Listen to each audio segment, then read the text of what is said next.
كما صليت على إبراهيم وعلى آل إبراهيم في العالمين إنك حميد مجيد. قال الله تبارك وتعالى في كلامه المجيد: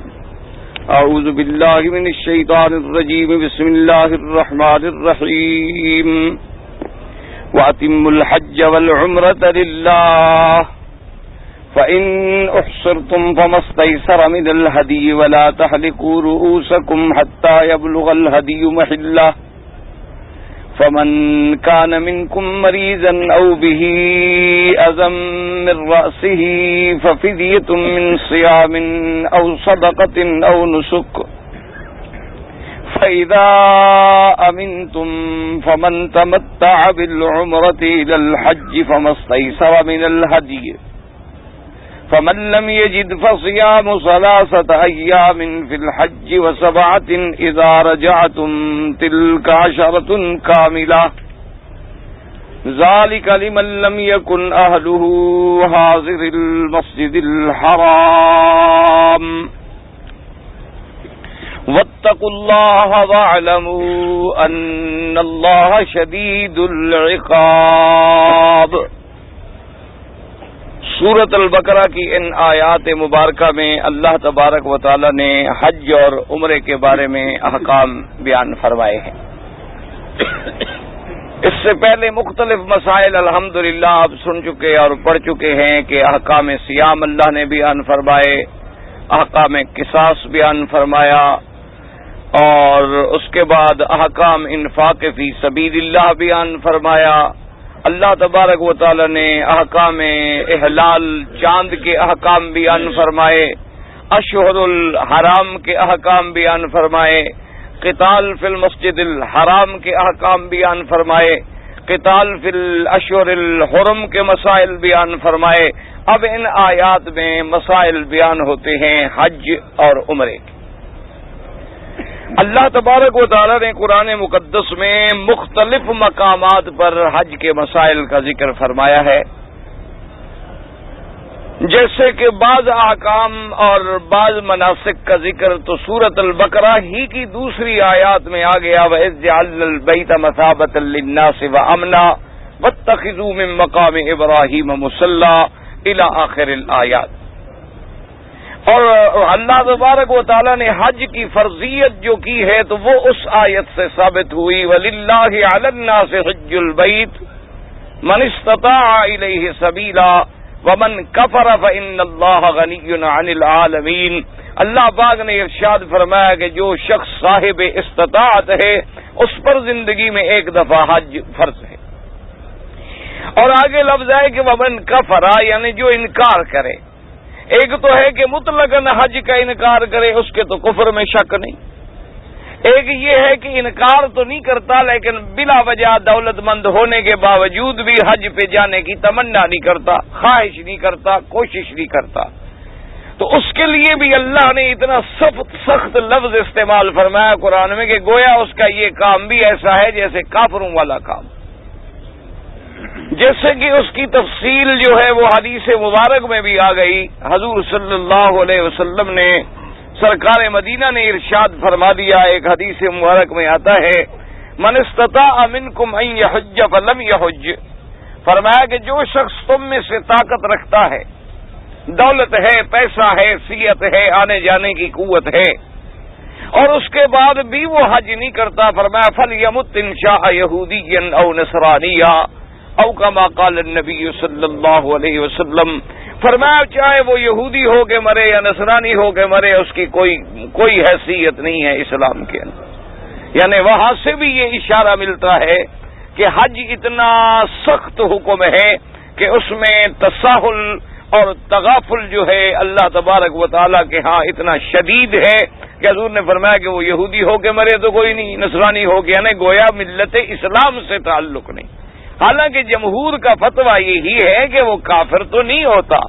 لیکن لفظ اللہ نے اور اللہ کے رسول نے ایسے استعمال فرمائے ہیں کہ گویا اس کا یہ عمل جو ہے کافروں والا ہے. گویا اس کے بغیر اگر موت آ گئی تو گویا ایسے موت آئی جیسے یہودیت یا نصرانیت میں موت آئی.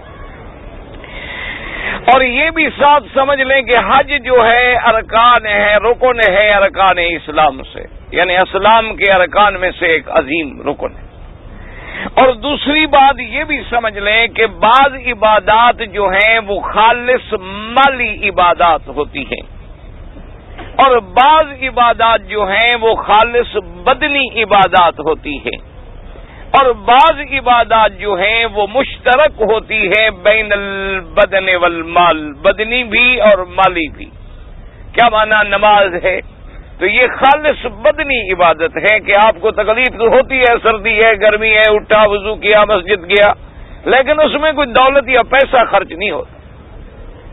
اور زکوٰۃ جو ہے یہ خالص مالی عبادت ہے کہ اس میں کوئی اتنی جان بھی خرچ نہیں ہوتی، پیسے نکال ایک آدمی کو دے دیے کہ جا کے تقسیم کر دو،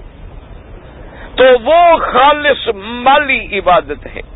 اور حج جو ہے یہ ایک ایسی عبادت ہے جو بدنی بھی ہے اور مالی بھی ہے، یعنی جس میں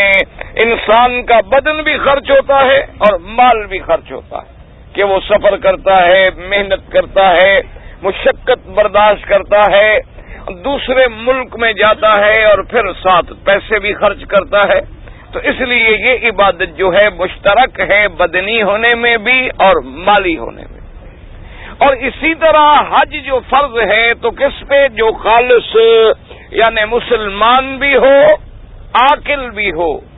بالغ بھی ہو، اور آنے جانے کا خرچہ بھی رکھتا ہو، اس پر حج جو ہے فرض ہے۔ مرد پر بھی فرض ہے، عورت پر بھی فرض ہے، لیکن عورت کے لیے ایک پابندی ہے کہ عورت پر اگر حج فرض ہے اور وہ دولت مند ہے، صاحب جائیداد ہے، صاحب مال ہے، حج فرض ہو گیا، لیکن وہ بغیر محرم کے سفر نہیں کر سکتی، اس کا حج جو ہے وہ بغیر محرم کے سفر کرنا ہی حرام ہے۔ اب یہ علیحدہ مسئلہ ہے کہ بھی اگر ایک عورت نے بغیر محرم کے سفر کر لیا اور حج بھی کر لیا تو علماء اور فقہا فرماتے ہیں کہ حج کا فرض تو سر سے اتر جائے گا، لیکن وہ گناہ گار ہے، کیونکہ حضور صلی اللہ علیہ وسلم کی ایک صریح حدیث مبارک ہے جس میں آپ نے ارشاد فرمایا ہے کہ کوئی عورت اپنے گھر سے باہر نہ نکلے 3 دن کے مدت سفر کے لیے مگر کہ محرم جو ہے اس کے ساتھ ہونا ضروری ہے۔ اسی طرح حضور صلی اللہ علیہ وسلم نے فرمایا کہ جو عورت اپنے گھر سے نکلتی ہے تو شیطان پھر اس کے ساتھ لگ جاتا ہے،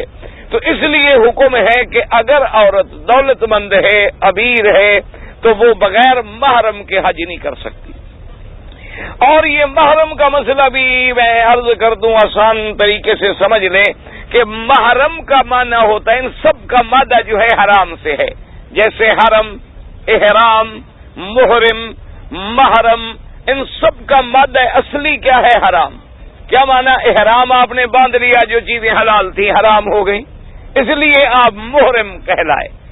محرم کو بھی محرم اسی لیے کہا جاتا ہے کہ جس کا عورت کے ساتھ نکاح حرام ہو۔ کیا معنی؟ باپ ہے، بیٹا ہے، بھائی ہے، جن سے نکاح نہیں ہو سکتا ہے، نکاح حرام ہے، اس کے ساتھ عورت حج کے سفر پہ آ سکتی ہے۔ البتہ فقہائے کرام نے ایک مسئلہ یہ بھی لکھا ہے کہ اگر کوئی عورت مثلاً بوڑھی ہے، عمر زیادہ ہو گئی، یعنی ان عورتوں میں ہے کہ جسے اب نکاح کی خواہش نہیں رہی، یعنی اس کی عمر نکاح کی جو تھی وہ گزر گئی اور بڑھاپے کے اندر وہ داخل ہو گئی ہے، تو اس کے لیے علماء نے لکھا ہے کہ وہ عورت جو ہے اگر اور چند عورتوں کے ساتھ مل کے حج پہ آ جائے تو وہ آ سکتی ہے۔ اور ساتھ یہ بھی مسئلہ سمجھ لیں، ہمارے ملکوں میں بعض مسائل لوگوں کے اپنے دماغ میں ہوتے ہیں۔ لوگوں کا ایک خیال یہ بھی ہے کہ جس آدمی کی لڑکیاں جوان ہوں جب تک شادی نہ کرے حج نہ کرے،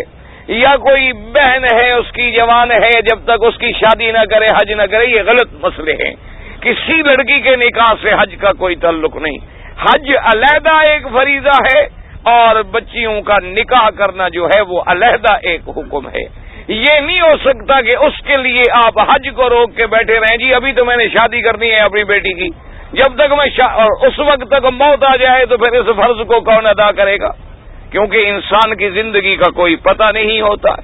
اور بعض اوقات رشتے ملنے میں دیر ہو سکتی ہے، کوئی مناسب رشتہ نہیں ملتا ہے، تو یہ کوئی مسئلہ نہیں۔ اچھا، اسی طرح بعض لوگ ایک بہانہ بنا لیتے ہیں، مثلا بڑے بڑے صنعت کار تاجر جو ہیں، ان سے جب بھی پوچھو وہ تو ہر وقت مقروض ہوتے ہیں، کیونکہ ان کا تو ہر وقت معاملہ ایسا ہوتا ہے کہ کروڑوں ان کے اوپر قرض ہے، کروڑوں دینے ہیں، کروڑ، تو یہ قرض شمار نہیں ہوتے، یہ تو کاروباری معاملات ہیں۔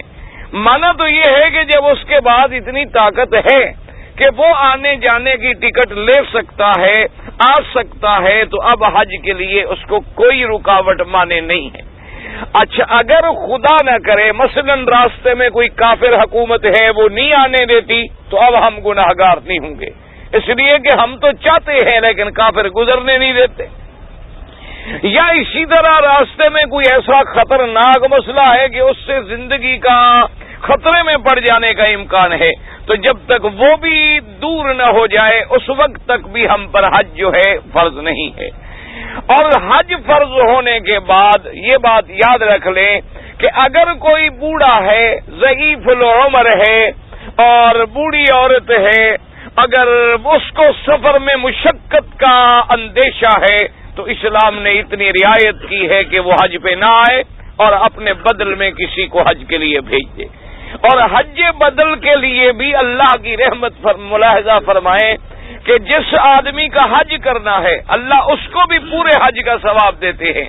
اور جو حج بدل کرنے والا ہے اللہ اس کو بھی پورے حج کا ثواب دیتے ہیں۔ یعنی نہ حج کرنے والے کا حج کم ہوتا ہے، نہ جس نے کرایا ہے اس کا حج کم ہوتا ہے۔ اس لیے اللہ تبارک و تعالی، بلکہ ایک حدیث مبارک میں تو یوں ہے کہ ایک آدمی نے حج بدل کرایا، مثلا آپ کے والد نے کہا کہ جی میرا حج بدل کریں،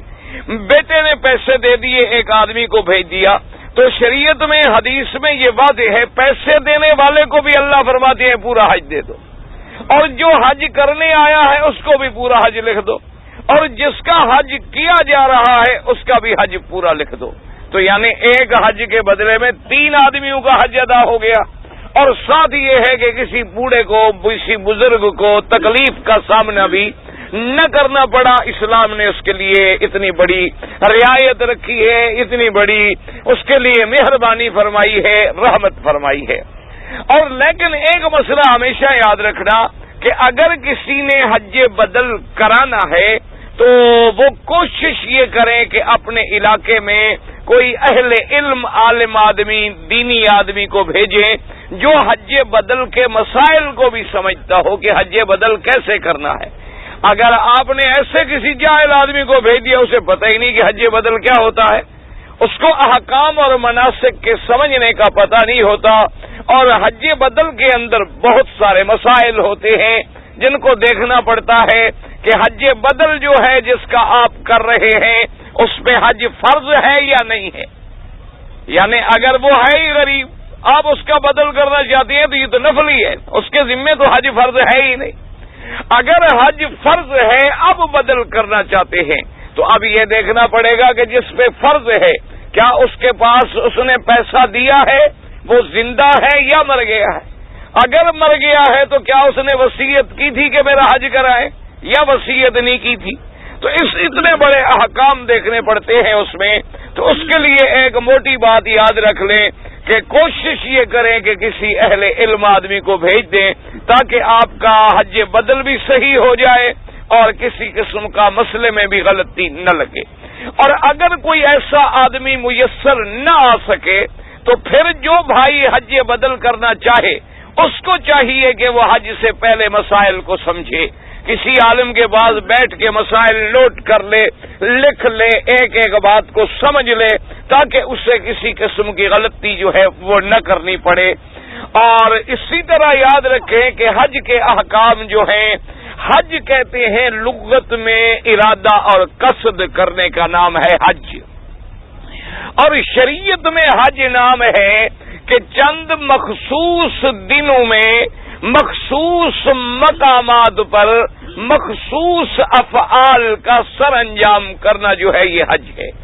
اور حج فرض ہے، عمرہ جو ہے وہ فرض نہیں ہے۔ یاد رکھیں عمرہ جو ہے وہ فرض نہیں ہے، لیکن فرضیت صرف حج کی ہے۔ لیکن اللہ تبارک و تعالی نے عمرے کی عبادت بھی نصیب کی ہے اور عمرہ بھی بہت بڑا ثواب ہے، حتیٰ کہ احادیث مبارک میں آتا ہے کہ عمرہ جو ہے گویا وہ چھوٹا حج ہے، یعنی چھوٹے حج کے برابر عمرہ ہے، اور خاص طور پہ وہ عمرہ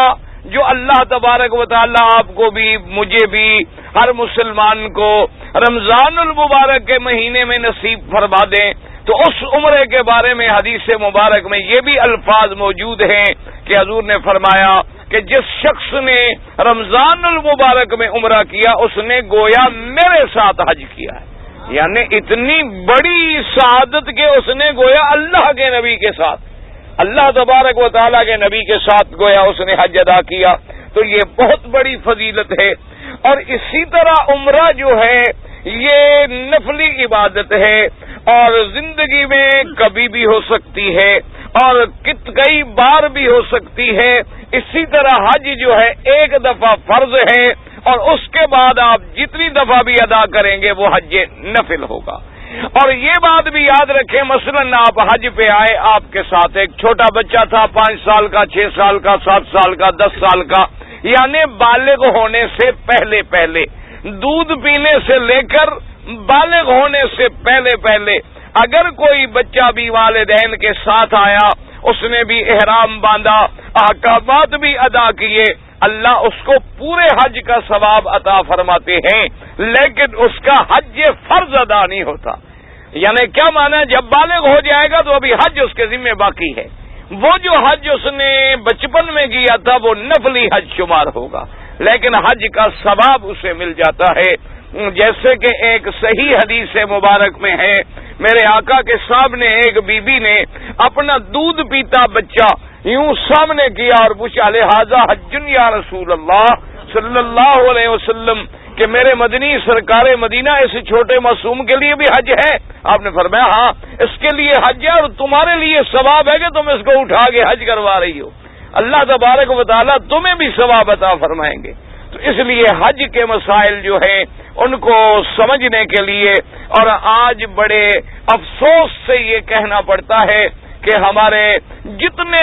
اسلامی ملکوں سے حاجی آتے ہیں، ماشاء اللہ الا قلیل من عبادی الشکور، یعنی جتنے حجاج کرام آتے ہیں وہ ماشاءاللہ سب کچھ جانتے ہیں، نہیں جانتے تو حج کے مسئلے نہیں جانتے، باقی انہیں سارا پتا ہوتا ہے ماشاءاللہ کپڑے کا بھاؤ کیا ہے، راڈو گھڑی کیسے ملتی ہے، رولیکس کا کیا ریٹ ہے، اومیگا کے نئے ماڈل کون کون سے آئے ہیں، یہ سارا ان کو پتا ہے، ٹی وی کون سی لینی ہے، کیمرہ کون سا لینا ہے،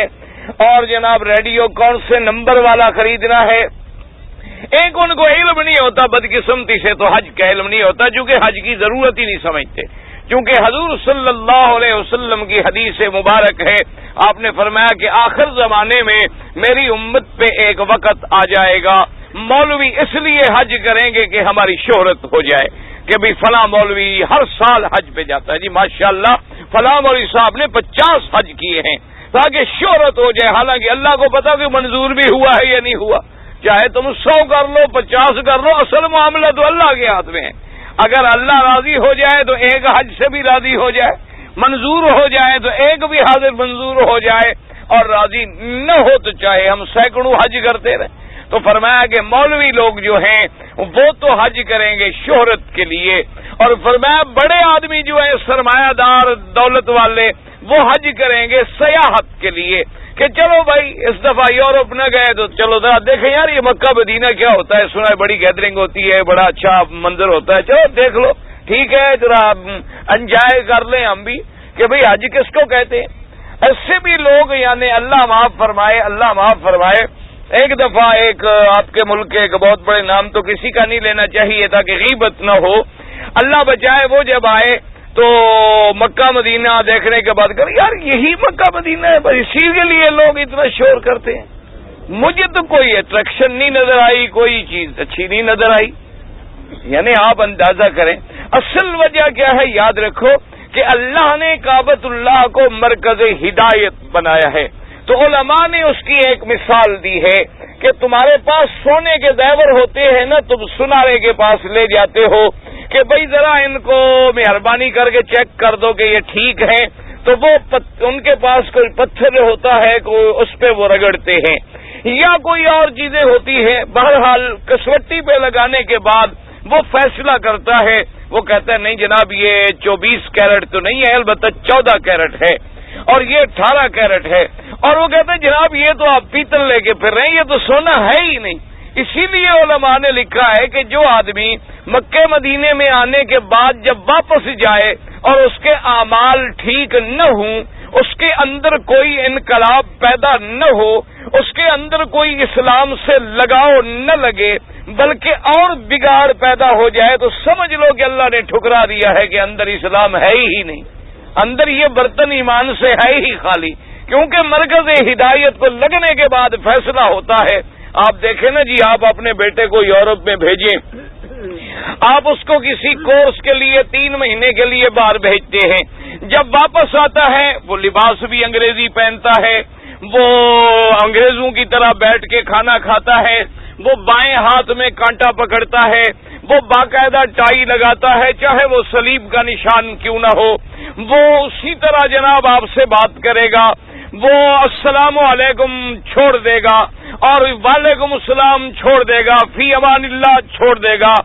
والد کو والد کہنا بھی چھوڑ دے گا، توہین سمجھے گا. اگر کہ میں نے کہہ دیا ابا جان تو لوگ کہیں گے یہ تو وہی کوئی بہار جاہل آدمی ہے، اچھا فارن پلٹ ہے اس کو ڈیڈی کہیں یہ کیا ابو جان ابا جان کیا جاہل آدمی ہے یہ. تو وہ 3 مہینے میں اتنی بدل جاتا ہے. اور تم مکے مدینے میں آ کے نہ بدلو تو مانا یہ ہے کہ اندر خالی ہے، اندر ختم ہو چکا ہے. کہ اگر ہم مکے میں بھی آئے مدینے میں بھی آئے اور ہمارے اندر تہذیب محمد مصطفیٰ اور سیرت محمد مصطفیٰ، صورت محمد مصطفیٰ اور سیرت صحابہ کی کوئی جھلک بھی پیدا نہ ہوئی تو اس کا مطلب یہ ہے کہ ہم خالی ہیں اور ہمارے اندر کوئی چیز باقی نہیں رہی ہے. تو اس لیے بہرحال یہ ضروری ہے. آپ نے فرمایا کہ امیر لوگ جو ہیں وہ سیاحت پکنک کے لیے حج کریں گے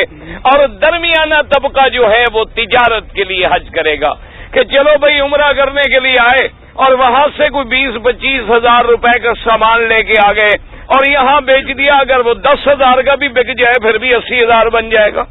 اور جب یہاں سے جائیں گے تو یہاں سے کوئی 20,000 ریال کا لے جائیں تو وہاں جا کے اور فائدہ ہو جائے گا. عمرہ بھی ہو گیا، 1 لاکھ روپے بھی کما لیے. اور لوگوں کے ماشاءاللہ جی یہ تو ہر سال 2 دفعہ عمرے پہ جاتے ہیں ماشاءاللہ. ان کو تو جی مکے مدینے کی تڑپ ہے، چین ہی نہیں لینے دیتی، گھر میں بیٹھ ہی نہیں سکتے بیچارے. کیوں؟ اس لیے کہ وہاں کون 2 لاکھ روپے کما سکتا ہے اور یہاں ایک پھیرے میں لگ گئے. اور اگر اور کوئی زیادہ ماشاءاللہ شریف آدمی ہوا تو وہ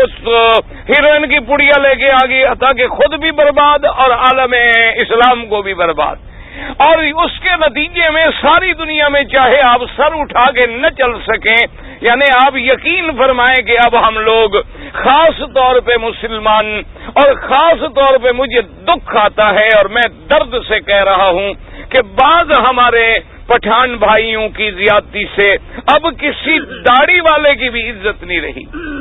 اللہ تبارک و تعالی رحمت کرے. یعنی آپ دعا کریں اللہ انہیں بھی ہدایت دے، اللہ ہمیں بھی ہدایت دے. اور حضور صلی اللہ علیہ وسلم نے فرمایا کہ میری امت پہ وقت آئے گا اور غریب جو حج کرے گا تو بھیک مانگنے کے لیے، یعنی درمیانہ آدمی تجارت کے لیے اور غریب بھیک مانگنے کے لیے. کہ 20,000 روپے کسی سے قرضہ لے لیا، رمضان المبارک میں آ گئے، رمضان، شوال، ذوالقعدہ، ذی الحجہ، محرم 5 مہینے بھیک مانگتے رہے، 1,00,000 1.5 لاکھ بن جاتا ہے. جا کے اس کو 20,000 بمائے سود 10,000 30,000 دے دیا، 70-80 ہزار جیب میں ہے. اور ماشاءاللہ لوگوں نے بھی کہا دیکھو جی معذور ہے بیچارہ لنگڑا ہے، لیکن جی اللہ کا بلاوا ہے، خدا ہر سال بلا لیتے. یہ نہیں پتا کہ حضرت تو بھیک مانگنے کے لیے جاتے ہیں. یہ آ جانا یا عمرہ کر لینا یا مکے میں آ جانا کوئی بڑی بات نہیں، یاد رکھو یہ کوئی ایسی سعادت کی بات نہیں ہے. آپ کا کیا خیال ہے ابو جہل کہاں پیدا ہوا؟ آپ کے ملک میں پیدا ہوا تھا؟ کس ملک میں پیدا ہوا؟ اچھا، اور اس کے بعد ابی لہب، عتبہ، عتیبہ، شیبہ، ربیعہ، یہ بڑے بڑے کفر کے ستون جو ہیں جن پہ قرآن نے لعنتیں بھیجی ہیں، یہ سارے کے سارے مکے میں رہے، مکے میں پیدا ہوئے، مکے کے سردار تھے، مکے کے حاکم تھے اور مکے پہ حکم چلانے والے، اللہ کا کعبہ بنانے والے. لیکن قرآن کہتے ہیں تبت یدا ابی لہب وتب، ہلاکت و بربادی ہو ابی لہب کے لیے۔ اور پھر تمہاری ہماری تو حضور سے کوئی رشتہ داری نہیں، یہ کوئی چاچا ہے، کوئی چچا زاد بھائی ہے،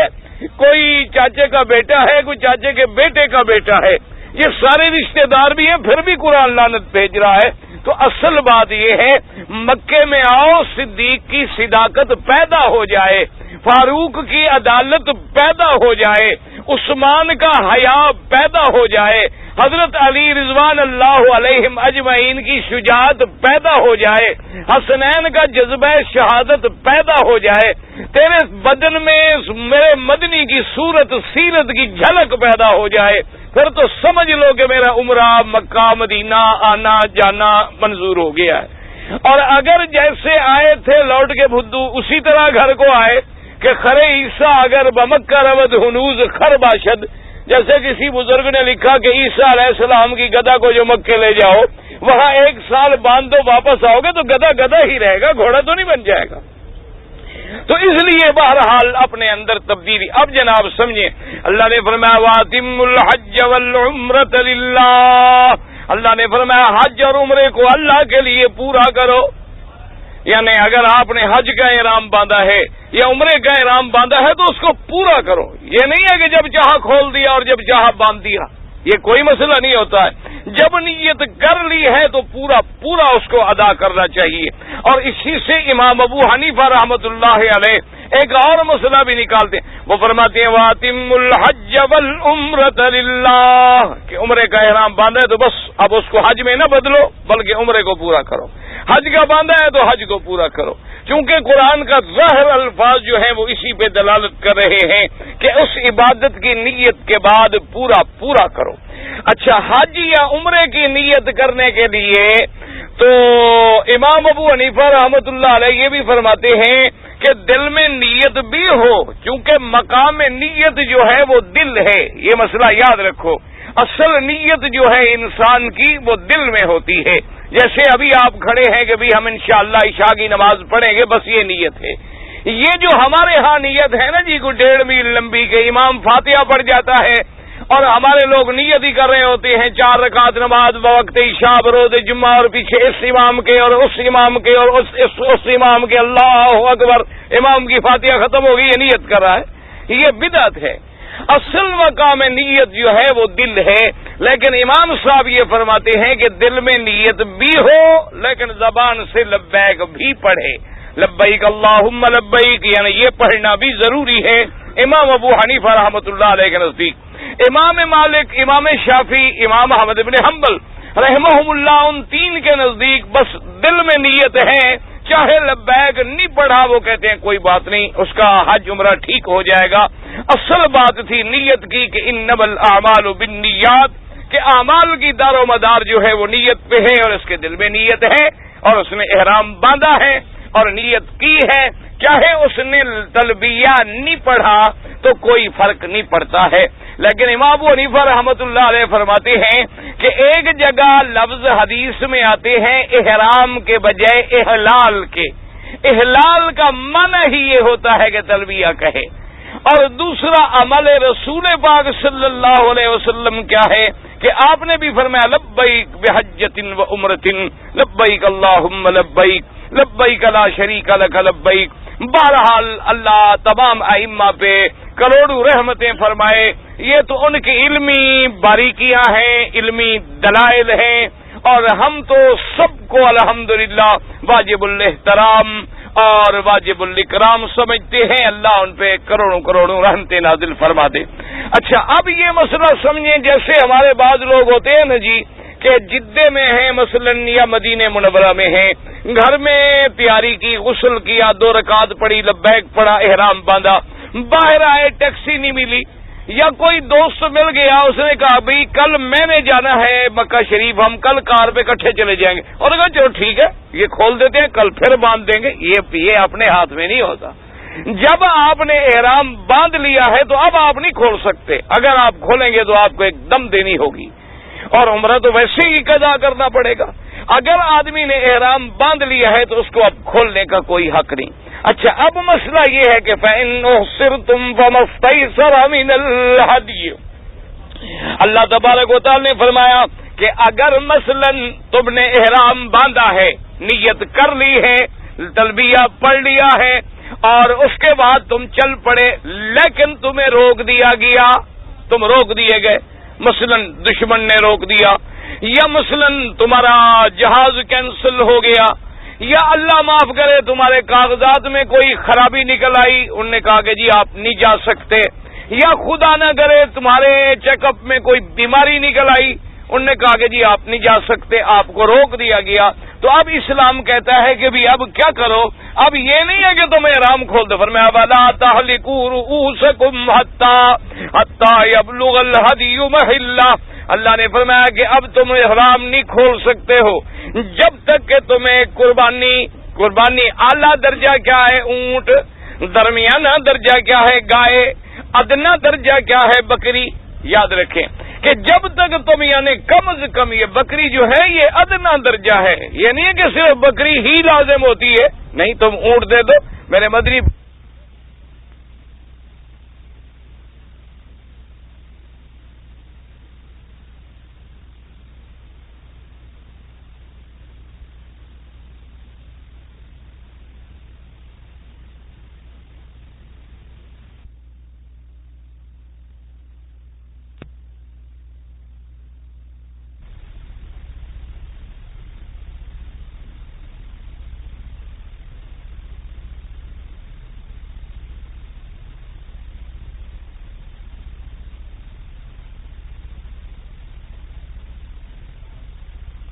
گائے کا ہے، یعنی تم اپنی اس احسار کی وجہ سے ایک گائے ذبح کرو، ادنا درجہ جو ہے وہ بکری کا ہے، بکری ذبح کرو، اور وہ بکری کہاں ذبح کرو کہ وہ بکری جناب حد حرم میں آ کے ذبح ہو۔ مثلا آپ کو ایئرپورٹ پہ روک دیا گیا، آپ احرام میں رہیں گے، آپ کسی ساتھی کو پیسے دیں گے بھی مجھے روک دیا گیا ہے، مہربانی کر کے میری طرف سے وہاں جا کے حرم میں مکہ شہر میں بکری ذبح کرو، مجھے فون کرو، اطلاع کرو کہ بکری ذبح ہو گئی ہے، اور اس کے بعد جو ہے تم سر مڈا کے پھر احرام کھولو گے۔ یہ نہیں کہ ایسے احرام باندھ لیا کھول دیا، اور جی ہم تو جہاز پہ آئے تھے ہماری فلائٹ کینسل ہو گئی ہم نے کھول دیا۔ یہ کوئی بچوں کا کھیل نہیں ہوتا ہے کہ جب چاہا باندھ لیا اور جب چاہا کھول دیا، اس کے لیے احکام ہیں، اس کے لیے مسائل ہیں، اور اسی لیے حکم ہے کہ آپ احرام اس وقت باندھیں جب آپ کو پورا یقین ہو جائے کہ اب ہم انشاءاللہ جانے والے ہیں۔ مثال کے طور پر آپ کب غسل بھی کر لیں، آپ کب چادریں بھی باندھ لیں، لیکن نیت نہ کریں، آپ بیٹھے رہیں، جب جہاز میں بیٹھ جائیں جہاز میں بیٹھے بیٹھے نیت کر لیں، کوئی 2 رکعت پڑھنا ضروری نہیں ہوتا۔ یاد رکھو مسئلہ ہمارے ہاں تو یہ تصور بن گیا ہے کہ بھی میں نے تو جی احرام کی 2 رکعتیں نہیں پڑھی، اللہ کے بندے ہو تو 2 رکعت نفل ہیں، پڑھو یا نہ پڑھو، بس میں بیٹھے بیٹھے لبیک اللہم لبیک لبیک لا شریک لک لبیک، بس احرام ہو گیا۔ اچھا تم نے جا کے مسجد میں نماز پڑھی، ظہر کی، عصر کی، مغرب کی، عشاء کی، فجر کی، اور جب امام نے سلام پھیرا تو لبیک اللہم لبیک، بس نیت ہو گئی اور کسی 2 رکعت پڑھنے کی کوئی ضرورت نہیں۔ اور اسی طرح یہ یاد رکھو کہ مثلا آپ کراچی سے یا لاہور سے یا کہیں سے جہاز میں بیٹھ گئے، جہاز میں بیٹھنے کے بعد جہاز والوں نے بتلایا کہ بھی ابھی 20 منٹ کے بعد جو ہے میقات آنے والا ہے، تو آپ نے دیکھا کہ بھائی اب میرے پاس تو چادر نہیں ہے اور میں نے احرام بھی باندھنا ہے اور غلطی سے میری چادریں جو ہیں وہ سامان میں چلی گئی ہیں، تو اسلام اتنا رعایت دیتا ہے کہ وہیں بیٹھے بیٹھے قمیص اتار دو، سلوار میں بیٹھے رہو اور قمیص کو کندھے پہ ڈال دو جیسے چادر ڈالتے ہیں، اور وہیں بیٹھے بیٹھے بغیر وضو کیے لبیک اللہم لبیک نیت کر لو، اتر کے چادر باندھ لو، کوئی مسئلہ نہیں ہے۔ یہ لوگ آتے ہیں نا جی کیا کریں جی چادریں ادھر چلی گئی تھی اور پھر جناب ہم جدے میں اترے، پھر وہاں بھی وہ جناب چادریں نہیں ملی، پھر ہم موٹر میں بیٹھ گئے تو موٹر والے نے جناب بتایا نہیں، پھر ہم جناب مکہ شریف میں آ گئے، تو اس طرح جو ہے یہ نہیں ہوتے مسئلے۔ اگر آپ نے پہلے سمجھا ہوا ہو تو کوئی مشکل نہیں، کوئی پریشانی نہیں، کوئی مسئلہ نہیں۔ اچھا اب جناب آپ نے ایک مسئلہ اتنا فرق ہے کہ امام ابو حنیفہ رحمۃ اللہ علیہ فرماتے ہیں کہ آپ ان احصرتم، اگر آپ روک دیے گئے، بلا تحلقوا رؤوسکم، اب اپنے سروں کا حلق نہ کراؤ، احرام میں رہو، احرام اسی طرح رہے. حتی یبلغ الہدی محلہ، تب تک کہ تمہارا ہدی، تمہاری قربانی اپنی جگہ کو نہ پہنچے، اپنی جگہ کو پہنچے، ذبح ہو، پھر احرام کھولیں. اچھا، باقی ائمہ یہ فرماتے ہیں کہ بھئی جب وہ احرام باندھ رہا ہے، نیت کر رہا ہے اور اس سے ڈر ہے کہ پتہ نہیں مجھے روک دیا جائے، وہ کہتے ہیں وہ یہ کہہ دے کہ اللہ میاں میں احرام تو باندھ رہا ہوں لیکن جہاں مجھے روک دیا گیا پھر میں رک جاؤں گا، میرے بس میں تو کچھ نہیں، میں خود تو روک نہیں سکتا. تو وہ فرماتے ہیں پھر جہاں روک دیا جائے وہاں ہی اگر وہ بکری ذبح کر دے تو وہی احرام بکری ذبح کرنے کے بعد، یعنی بکری تو ان کے نزدیک بھی ذبح کرنا ضروری ہے، جب تک کہ بکری ذبح نہ کرے احرام نہیں کھول سکتا. فرق کیا ہوا؟ وہ کہتے ہیں جہاں تم رکے وہی ذبح کر لو. امام ابو حنیفہ رحمۃ اللہ علیہ فرماتے ہیں کہ نہیں، جب قرآن کہتے ہیں کہ حتی یبلغ الہدی محلہ، کہ بکری اپنے جگہ پہ پہنچے، اور قرآن کہتا ہے اس کی جگہ کون سی ہے؟ ہدیم بالغ الکعبہ، کہ وہاں پہنچے او کعبہ شریف، یعنی حرم کے اندر، حدود حرم میں پہنچے. اچھا، اب ائمہ نے کچھ استدلال کیا ہے کہ جب میرے آقا مدنی سرکار صلی اللہ علیہ وسلم عمرے کے لیے تشریف لے آئے اور حدیبیہ پر کافروں نے ان کو منع کر دیا، روک دیا کہ جی ہم آپ کو اندر نہیں آنے دیتے، اور صلح ہو گئی کہ بھی اگلے سال عمرہ قضا کریں، تو حضور پاک نے وہی جو آپ جانور ساتھ لائے تھے ذبح کر دیے، اور صحابہ کو بھی حکم دیا کہ جانور ذبح کریں، اور اس کے بعد سر مڈایا اور احرام کھول دیا. تو وہ ائمہ فرماتے ہیں کہ حضور نے یعنی بکریاں یا جانور جو تھے صحابہ کو یہ نہیں کہا کہ بھی مکے جا کے ذبح کرو، وہی حدیبیہ پہ آپ نے ذبح کر دیے. تو اس لیے جہاں آپ روکے جائیں وہی اگر بکری ذبح کر دیں اور اس کے بعد یعنی بال منڈوا لیں تو آپ احرام کھول سکتے ہیں. امام ابو حنیفہ رحمۃ اللہ علیہ فرماتے ہیں کہ وہ جگہ چل کے دیکھ لو جہاں حضور کو روکا گیا تھا، وہ تو حد حرم کا کنارہ ہے، وہی تو حرم ہے، وہی تو حرم کے کنارے پہ بیٹھے ہوئے تھے، وہی حرم کے اندر ہی تو ذبح ہوئی، یہاں آنے کی کیا ضرورت تھی؟ جیسے کوئی مینا میں ذبح کرے تو گویا اس نے حرم میں ذبح کی، اگر چاہے وہ جا کے مکے کے شہر کے کسی کونے میں ذبح کرے، کیونکہ یہ تو سارا حرم ہے، تو حرم کی حد وہاں تک ہے جہاں حضور بیٹھے ہوئے تھے صلی اللہ علیہ وعلا آلہ وصحابہ وسلم تسلیما کثیرا کثیرا. تو بہرحال اب مسئلہ آپ نے کیا سمجھا کہ اگر آپ عمرے کا احرام باندھ لیں یا آپ حج کا احرام باندھ لیں اور کوئی رکاوٹ پیش آ جائے تو آپ احرام نہیں کھول سکتے جب تک کہ بکری وہاں ذبح نہ ہو جائے. اچھا، بعض فقہا نے یہ اندازہ بھی کیا ہے، انہوں نے کہا کہ مثلا آپ روک دیے گئے، آپ نے ایک دوست کو پیسے دے دیے کہ جی یہ 300 200 250 ریال لے لیں، آپ تو جا رہے ہیں، میں تو رک گیا، آپ جا رہے ہیں تو میری بکری ذبح کر دینا. انہوں نے کہا اندازہ کر لے کہ بھی یہ ایک دن میں پہنچ جائے گا تو دوسرے دن جا کے میری بکری شام تک ذبح کر دے گا، تو اسی وقت کا تعین کرنے کے بعد بھی وہ سر مڈا کے احرام کھول سکتا ہے. تو بہرحال ایک مسئلہ تو آپ کو یہ پتہ لگ گیا دم احصار کا. اب اللہ پاک ایک دوسرا مسئلہ بیان فرمایا، وَمَنْ كَانَ مِنْكُمْ مَرِيضًا أَوْ بِهِ أَذًى مِّن رَّأْسِهِ أو به أذى من رأسه ففدية من صدقة أو صيام أو نسك. اب اللہ نے فرمایا کہ اچھا تم نے احرام باندھ لیا، احرام باندھنے کے بعد بیمار ہو گئے، تکلیف ہو گئی، یا احرام باندھنے کے بعد احرام میں ہو تو لیکن تمہارے بالوں میں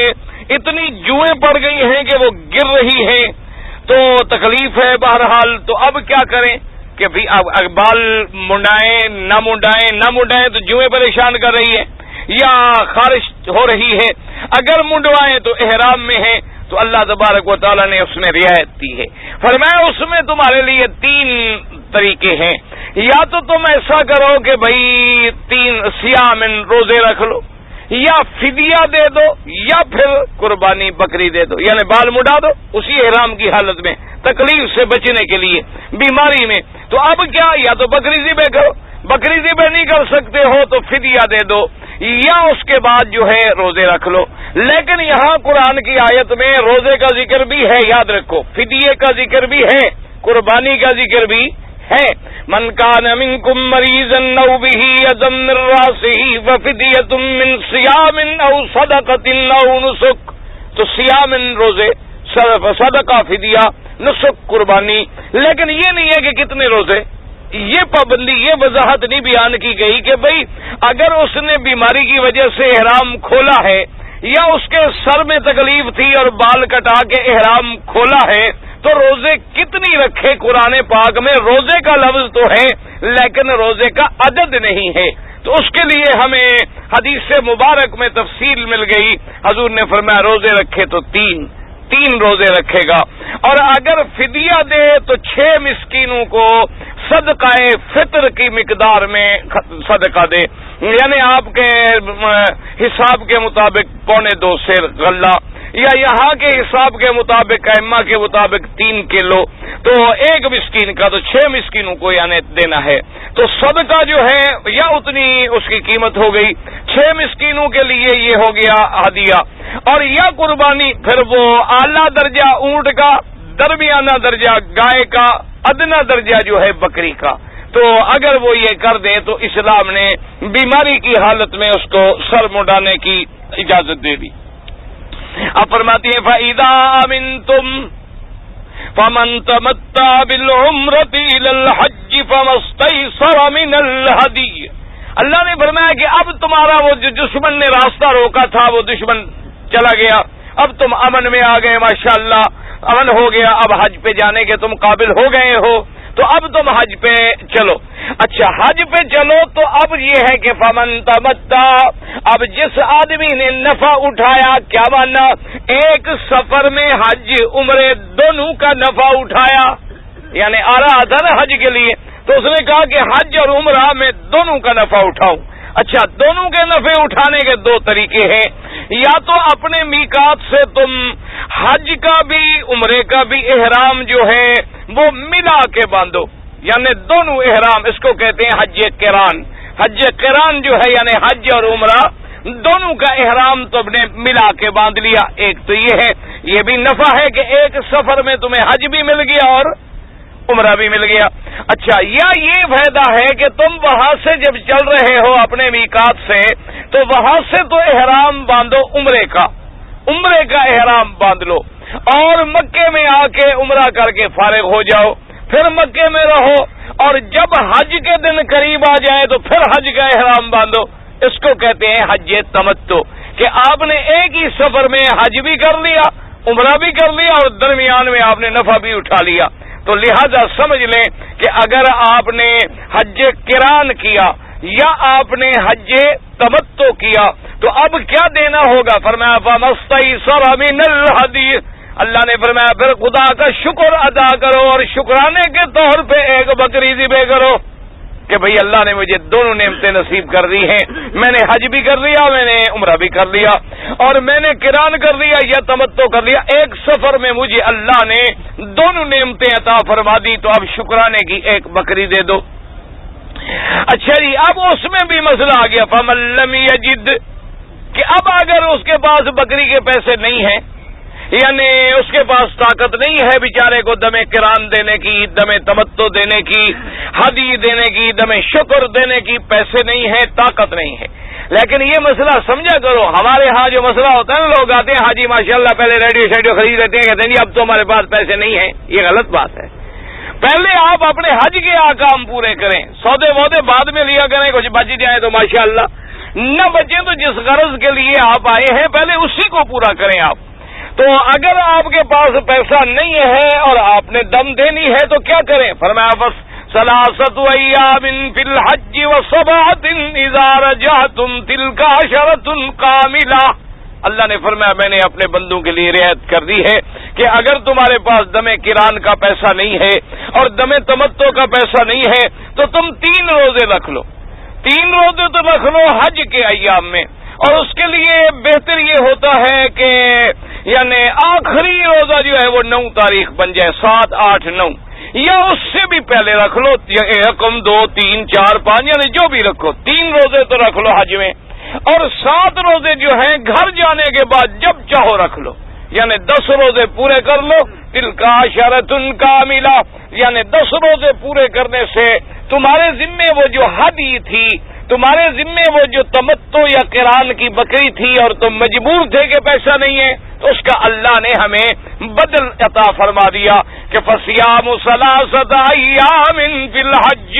وسبعۃ اذا رجعتم، 3 روزے حج میں اور 7 روزے گھر جانے کے بعد۔ اچھا ایک مسئلہ یہاں سمجھ لیں کہ ایک آدمی نے مثلا 3 روزے حج میں نہیں رکھے، حج میں 3 روزے نہیں رکھ سکا، حج گزر گیا، اب کیا کرے؟ اب وہ روزے نہیں رکھ سکتا، اب اس کو لازم بکری دینی ہے۔ جب بھی اللہ پیسے دے اپنے ملک سے پیسے بھیج کے حرم میں بکری کرائے گا، کیونکہ پہلے جب 3 نہیں رکھے تو بعد والے 7 نہیں رکھ سکتا، اس لیے کہ اللہ نے مقدم فصیام ثلاثۃ ایام فی الحج وسبعۃ اذا رجعتم تلک عشرۃ کاملہ ذالک لمن لم یکن اہلہ حاضر المسجد الحرام۔ اب یہ بھی مسئلہ سمجھ لیں کہ تمتع کون کر سکتا ہے اور قران کون کر سکتا ہے؟ وہ لوگ جو مسجد الحرام کے ارد گرد نہیں رہتے، یعنی جو لوگ میقات کے اندر ہیں وہ تمتع بھی نہیں کر سکتے اور قران بھی نہیں کر سکتے۔ اور میقات کیا ہے؟ مثلا تمہارا میقات ہے یلملم، ادھر میقات ہے مدینہ منورہ ذل حلیفہ، ادھر میقات ہے جحفہ کرن المنازل طائف، یوں سمجھ لیں جو لوگ اس طرف والے ہیں، یعنی طائف سے پرلی طرف، مدینہ منورہ سے پرلی طرف، یلملم سے پرلی طرف، وہ تو تمتع اور قران کر سکتے ہیں، اور جو اندر رہتے ہیں مثلا جدہ میں رہتے ہیں، مکے میں رہتے ہیں، ان کو حج افراد کرنا ہوگا، ان کے لیے تمتع یا قران نہیں ہوتا۔ اس لیے پابندی آ گئی کہ ذالک لمن لم یکن اہلہ حاضر المسجد الحرام۔ اچھا وجہ کیا ہے؟ کہ وہ تو مکے میں رہتے ہیں، ان کو تو عمرے کرنے کے ہر وقت موقع ملتے رہتے ہیں، اب حج آ گیا اپنا حج افراد کرے، عمرہ تو وہ کسی وقت بھی سارے سال میں کر لیں گے۔ یہ جو بیچارہ دور سے آ رہا ہے اس کو تو پتہ نہیں پھر زندگی میں سفر نصیب ہوگا کہ نہیں ہوگا، اس لیے اس کو تو اللہ نے تمتع اور قران کی اجازت دے دی، لیکن جو لوگ گھر میں رہنے والے تھے ان کو تو عمرے کے موقع ہمیشہ ملتے رہتے ہیں، اس لیے وہ حج افراد کریں۔ اب اس میں ایک اور مسئلہ بھی سمجھ لیں کہ آج یعنی حج قران، تو حج 3 قسم ہو گیا، قران، تمتع اور افراد۔ حج مفرد صرف حج تمتع عمرہ کر کے احرام کھول دیا پھر حج کیا، حج قران عمرے اور حج دونوں کا احرام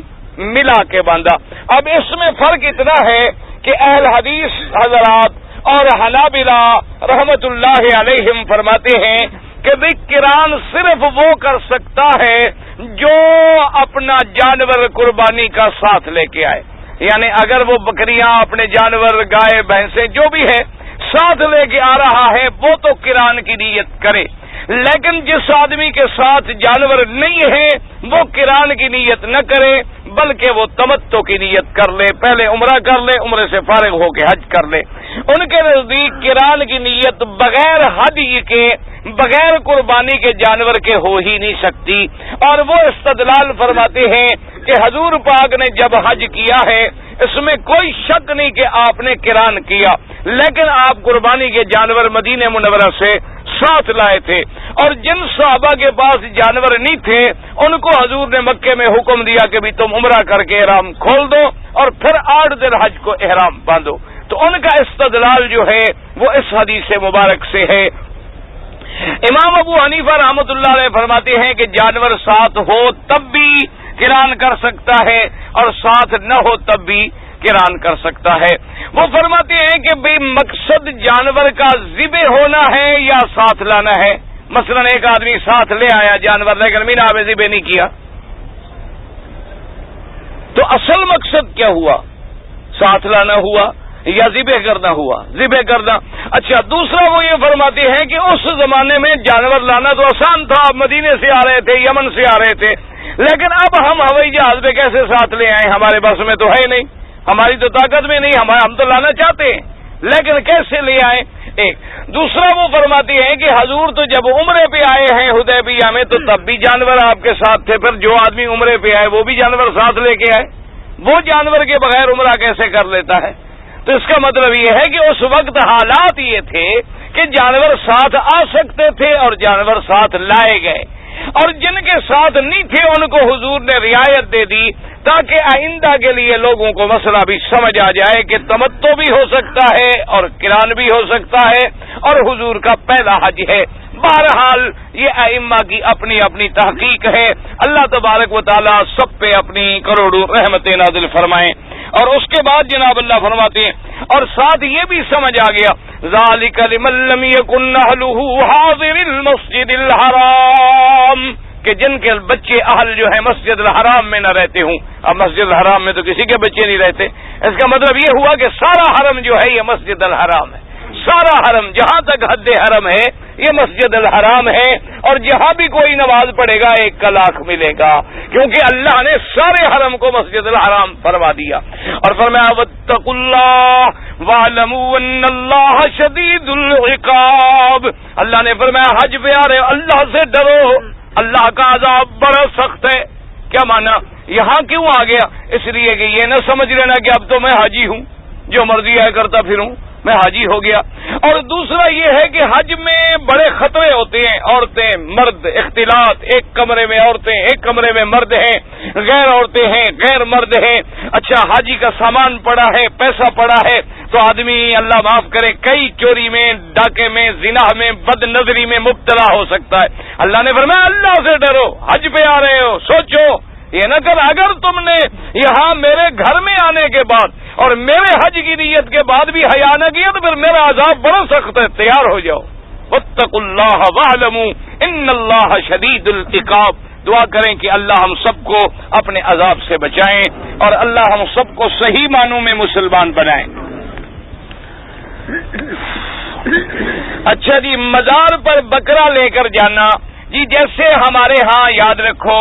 کہ رواج ہے کہ لوگ قبروں پہ جا کے چڑھاوے چڑھاتے ہیں، بکرے ذبح کرتے ہیں پیر کے نام پہ، حضرت کے نام پہ، آستان کے نام پہ، یہ خالص حرام ہے اور یہ اسی طرح حرام ہے جس طرح خنزیر ہے۔ اللہ نے فرمایا حرم علیکم المیتۃ والدم ولحم الخنزیر وما اہل بہ لغیر اللہ، فرمایا کہ میتہ بھی حرام، خون بھی حرام، خنزیر کا گوشت بھی حرام، اور ہر وہ جانور جو اللہ کے سوا کسی غیر کے نام پہ پکارا جائے۔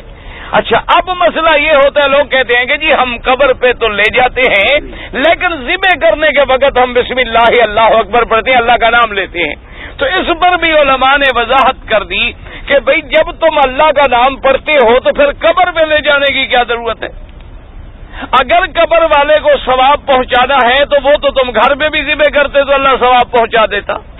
جب نیت یہ آ گئی کہ یہ مزار والے کے نام پہ مزار پہ ذبح ہوگا تو یہ بالکل وہی ہے جیسے کافر لات عزا حبل منات بتوں پہ چڑھاتے تھے، یا جیسے ہندو آج اپنے دیوی دیوتا کے چرنوں میں جا کے جانور قربان کرتا ہے، یہ وہی عقیدہ مشرکانہ ہے، اس کا کرنا بھی حرام اور کھانا بھی حرام ہے۔ کہتے ہیں جی مسجد میں کھڑے ہو کر صلاۃ و سلام پڑھنا جو ہے یہ بدعت ہے، کبھی حضور کی مسجد میں نہیں پڑھے گئے اور کبھی صحابہ نے نہیں پڑھے، یہ لوگوں نے بدعت ایجاد کی ہیں، اللہ تبارک و تعالی انہیں بھی ہدایت دے اور اللہ ہمیں بھی ہدایت دے۔ اور اس کے بعد فرماتے ہیں جی انگوٹھا چومنا حضور کے نام پر یہ خالص بدعت ہے، اس کا قرآن و حدیث سے کوئی تعلق نہیں، اور ویسے عقل سے بھی سوچو کہ انگوٹھے اپنے چومتے ہو احسان محمد مصطفیٰ پر، یعنی کچھ عقل بھی تو خدا نے دیا ہے، کوئی بھوسا بھرا ہوا تو نہیں ہے کہ بھی حضور کا نام آیا تو بھائی انگوٹھا تو اپنا چوم رہے ہو، یا تو جس نے نام لیا اس کا منہ چوم لو، تو اپنے انگوٹھے چومنے سے اور کہنا کہ جی آدم علیہ السلام نے دیکھا تھا تو حضور کا شکل مبارک نظر آئی، سب جھوٹی روایات ہیں۔ اور پھر حضور کا تصور کرنا ہے دل میں کرو، آنکھوں میں کرو، انگوٹھے میں کرو، کوئی عقل کی بات کرو۔ اللہ تبارک و تعالی ہدایت دے۔ سنت یہ ہے کہ مدنی سرکار کا نام آئے، درود پڑھو اللہم صلی علی سیدنا محمد وعلی آل سیدنا محمد۔ اسی طرح اذان سے پہلے وہ بھی بدعت ہے۔ کہتے ہیں جی قبر میں سوال پوچھے جائیں گے، بالکل پوچھے جائیں گے۔ نبی پاک کو دکھایا جائے گا، بالکل نہیں دکھایا جائے گا۔ پوچھا جائے گا کہ ما تقول فی حق ھذا الرجل الذی بعث فیکم، اس ذات پاک کے بارے میں کیا کہتے ہو جسے نبی بنا کے تمہارے پاس بھیجا گیا تھا۔ یہ نہیں ہے کہ دکھایا جائے گا۔ وسیلہ لینا منع ہے۔ میلاد شریف 600 سال بعد ایجاد ہوئی۔ پھر کوئی شخص جمعہ کو بھی جو کہ اس کو چھٹی ملی ہوئی ہے کفیل کے کام کے لیے اس کے گھر بیٹھ جائے تو یہ صحیح ہے، اس کی مرضی ہے، چھٹی ہے، اس کی مرضی، کام نہ کرے، اپنی خوشی سے کرنا چاہتا ہے تو کام کرے، یہ اس کی اپنی مرضی ہے، اس میں مسئلے کی کیا ضرورت ہے؟ اگر کسی شخص نے طواف زیارت کر لیا پھر کسی بوڑھے بندے کو ریڑھی پہ بٹھا کے اس کو بھی طواف کرائے، کوئی منع نہیں، طواف زیارت کے بعد کی طواف بند ہے، طواف زیارت کے بعد چاہے تم ویسے طواف کرتے رہو، کوئی بند نہیں۔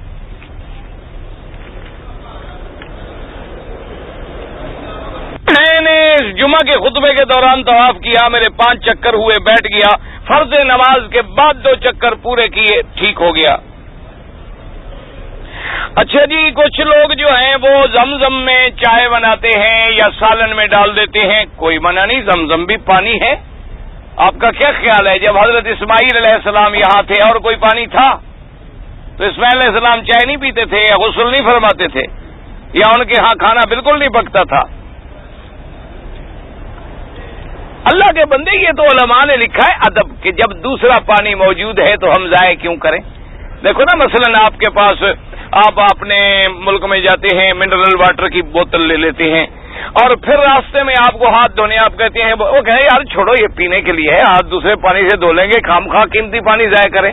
تو یہ ایک ادب ہے، مسئلہ کوئی نہیں کہ چائے میں نہ ڈالو۔ لوگوں نے یہ مسئلہ بنا رکھا ہے کہ آگ میں اگر ڈالیں گے نا جی تو بڑا گناہ ہو جائے گا، اپنے آپ کو آگ میں ڈالتے ہیں، زمزم کو بچا رہے ہیں۔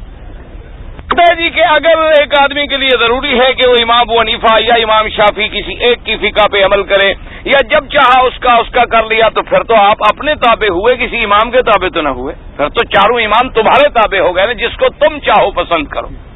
ماشاءاللہ، پھر تو تم ان سے آگے بڑھ گئے۔ جب اتنے مرتبے پہ پہنچ جاؤ پھر کسی امام کی پیروی کرنے کی ضرورت ہی نہیں تمہیں، پھر تو تم خود مجتہد ہو۔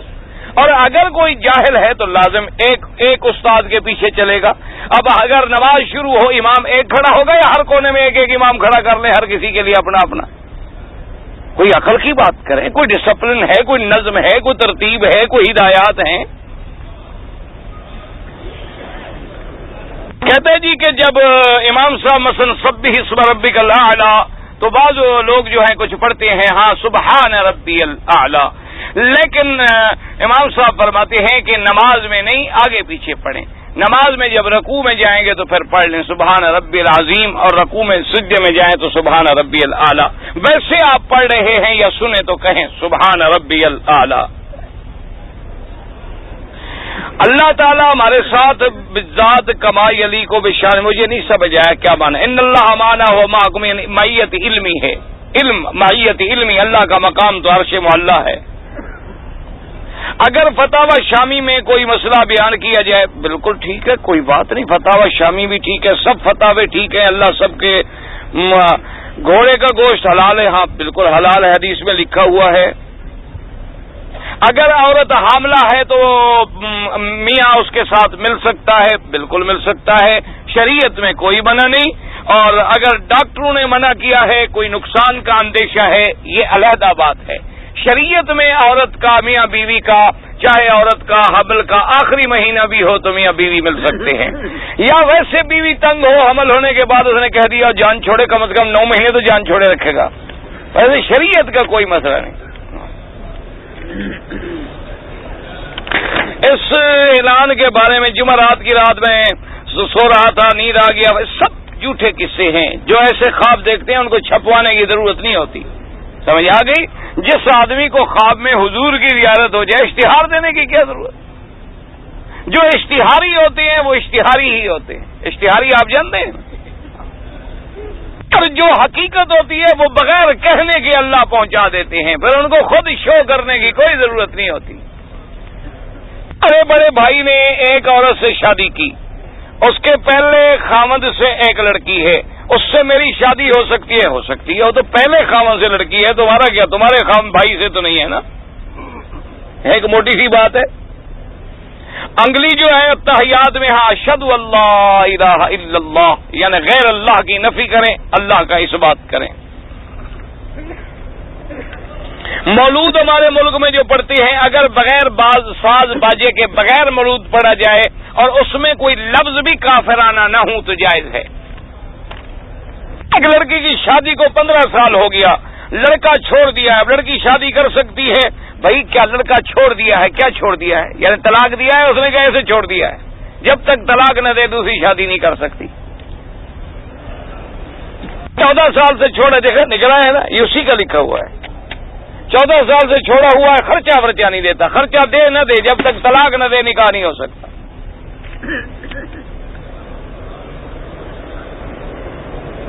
خنزیر کا گوشت نجس عین ہے؟ ہاں نہیں، بالکل نجس عین ہے، جان بچانے کے لیے وہ تو پھر اضطرار کا مسئلہ ہے، اضطرار کے مسئلے میں تو میتا بھی حلال ہے۔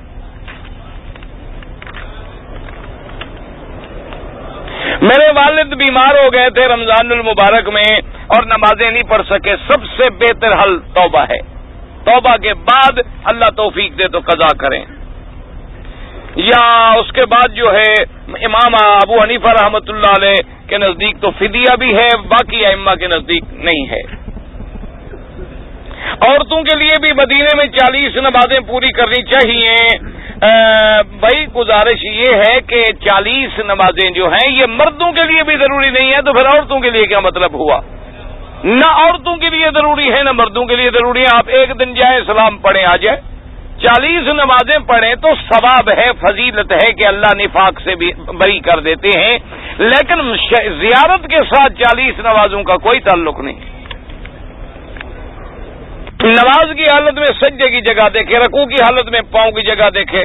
اللہم ربنا آتنا کے علاوہ قرآن پاک کی اور کوئی دعا یاد ہو وہ بھی پڑھ سکتے ہو، یعنی نماز میں ربنا آتنا، اللہم انی ظلمت نفسی ظلما کثیرا رب اجعلنی مقیم الصلاۃ من ذریتی ربنا وتقبل دعا، اللہم انی اعوذ بک من عذاب القبر واعوذ بک من فتنة المسیح الدجال واعوذ بک من فتنة المحیا وفتنة الممات، جو بھی دعا قرآن حدیث کی تمہیں یاد ہو وہ نماز میں پڑھ سکتے ہو۔ واللہ تعالی اعلم علمہ اتم۔ اللہم صلی علی سیدنا محمد وعلی آل سیدنا محمد کما صلیت علی ابراہیم وعلی آل ابراہیم العالمین انک حمید مجید۔ یا الہ العالمین عالم اسلام پہ اپنی رحمت نازل فرما، یا الہ العالمین عالم اسلام کی عزت کا فیصلہ فرما اور کفر کی ذلت کا فیصلہ فرما، یا اللہ مجاہدین کشمیر کی قدم قدم پہ نصرت فرما، یا اللہ مجاہدین بوسنا اور ہرسک کی قدم قدم پہ مدد فرما، یا الہ العالمین اپنی شان کن فیکون کا مظاہرہ فرما، یا اللہ پوری زمین ان پہ تنگ ہو چکی ہے اور ساری دنیا ان کو چھوڑ گئی ہے، اب انہیں صرف تیری رحمت کا سہارا ہے، اپنے شان کن فیکون کا اظہار فرما دے، یا الہ العالمین کفر کو نیست و نابود فرما دے، یا اللہ کفر کو نیست و نابود فرما دے، یا اللہ کفر کی ذلت و شکست کا فیصلہ فرما دے، یا اللہ مسلمان